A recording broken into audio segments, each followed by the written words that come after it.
சுழற்சி முறையில் காலங்காலமாக நடந்துகிட்டு இருக்கிற அறங்காவல் குழு தலைவர் இந்த வருஷம் எங்கள் கிராமத்துக்கு வேண்டும்.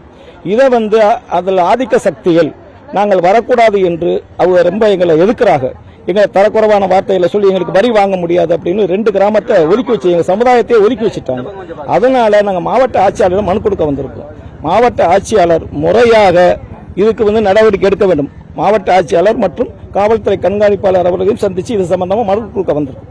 இவர்கள் நடவடிக்கை எடுக்காத பட்சத்தில் ஒரு ரெவிடிசத்தை வளர்க்கும் விதமாக நடந்து கொண்டால் மீண்டும் இதே கலெக்டர் ஆபீஸில் இந்த ஜல்லிக்கட்டுங்கிற ஒரு விஷயம் என்னன்னா 144 செப்டம்பர் 10ஆம் தேதியிலிருந்து ஆரம்பிக்குது.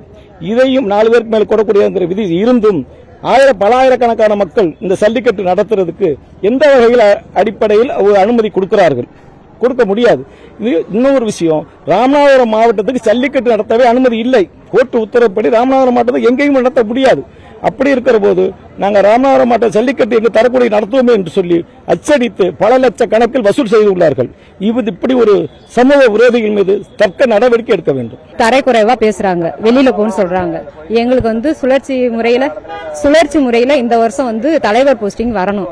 அதனால தலைவர் போஸ்டிங் கொடுக்க மாட்டேங்கிறாங்க. நாங்க அதனால இப்ப மனு கொடுக்கறதுக்காக வந்திருக்கோம். இது நீதி கிடைக்கிற வரைக்கும் நாங்க போராடுவோம்.